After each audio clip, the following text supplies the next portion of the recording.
જય શ્રી કૃષ્ણ મિત્રો, આજે આપણે શ્રાવણ મહિનામાં કરવામાં આવતા ભાખરિયા સોમવાર વ્રતની પૂજાવિધિ અને તેની કથા વાર્તા કરીશું. પૂજાવિધિ: શ્રાવણ માસના પહેલા સોમવારે આ વ્રતનો પ્રારંભ કરવો. વ્રત કરનારે 3, 5 કે 7 બીલીપત્રો ભગવાન શંકરને ચઢાવવા અને શ્રદ્ધાપૂર્વક ભક્તિ કરવી.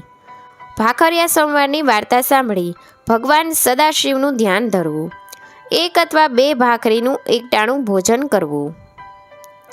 કથા વાર્તા: ઘણા સમય પહેલાં સોમ શર્મા નામે એક બ્રાહ્મણ થઈ ગયો. તે સર્વશાસ્ત્રોનો જાણકાર અને મહાપંડિત હતો. તે વિદ્વાન હતો, એટલો જ નહીં પરોપકારી પણ હતો. તેની સુશીલ અને સદાચારી સ્ત્રી હતી. તે પોતાના પતિ ઉપર ઘણું જ હેત રાખતી. બ્રાહ્મણ ભિક્ષા માંગવા જતો અને જે કંઈ મળે તેમાંથી થોડું ઘણું દાન કરતો. કોઈ દીન દુખ્યું આવી ચડે તો પોતાની પાસે જેટલું હોય તેમાંથી અડધું અન્ન આપી દેતો અને અડધાનું ભોજન બનાવી ભગવાનને નૈવેદ્ય ધરાવી પોતે જમતો.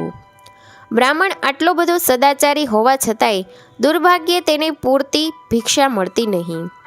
કોઈ વાર તો પતિ પત્નીને ભાગે પ્રસાદી જેટલું જ ભોજન આવતું. આવી દરિદ્ર સ્થિતિથી બ્રાહ્મણ ત્રાસી ગયો હતો. જો એકલો હોત તો તે ક્યારનોય પરદેશ ચાલ્યો ગયો હોત, પણ પોતાની પત્નીને લઈને ઠામ ઠેકાણા વિના ક્યાં જાય? 2 દિવસથી તો તેને નામની જ ભિક્ષા મળતી. આજે તો તે સાવ ભૂખ્યો હતો. કંટાળીને તે ભગવાન સોમેશ્વરના મંદિરે ગયો. મંદિરની પાસે એક તળાવ હતું. તળાવ 12 માસ નિર્મળ પાણીથી ભરેલું રહેતું હતું. તેમાં જાત જાતના કમળો ખીલેલા હતા. બ્રાહ્મણે તળાવમાંથી કમળો લઈ ભગવાનને ભક્તિભાવથી ચઢાવ્યા અને 2 હાથ જોડીને પ્રાર્થના કરી ઘરે જવા નીકળ્યો. ત્યાં ભગવાન સોમેશ્વર તેને ઘરડા બ્રાહ્મણના રૂપમાં સામા મળ્યા.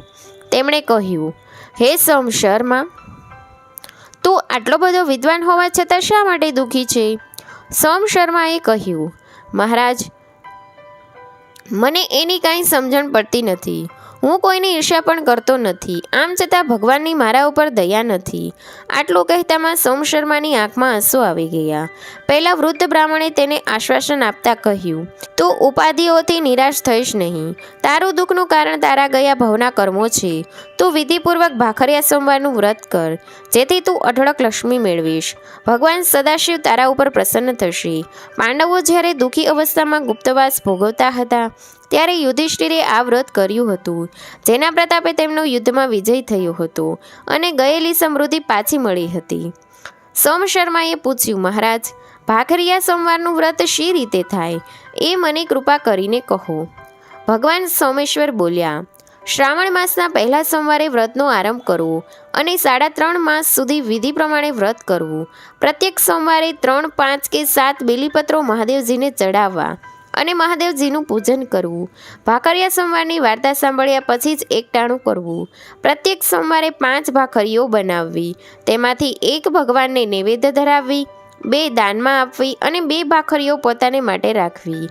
કારતક મહિનાની અજવાળી 14 વ્રતનું ઉજવણું કરવું. તે વેળા મહાદેવજીને ફળ તથા મેવો ધરાવી ચંદન, અબીલ, ગુલાલથી ભગવાનનું ભક્તિપૂર્વક પૂજન કરવું. યથાશક્તિ દાન આપવું. આ પ્રમાણે વ્રત કરવાથી સ્ત્રીઓ પરમ સૌભાગ્ય પ્રાપ્ત કરે છે, નિર્ધનને ધન મળે છે અને પોતાની મનોકામના પૂર્ણ થાય છે.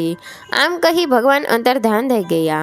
બ્રાહ્મણ પોતાને ઘરે ગયો અને જ્યારે શ્રાવણ મહિનો આવ્યો ત્યારે તેણે ભાખરિયા સોમવારનું વ્રત લીધું. કારતકની અજવાળી 14 તેણે વ્રતનું ઉજવણું કર્યું. આ પ્રમાણે સોમ શર્માએ શ્રદ્ધા ભક્તિથી ભાખરિયા સોમવારનું વ્રત કર્યું. બ્રાહ્મણને સુખ સંપત્તિમાં ખોટ ન રહી.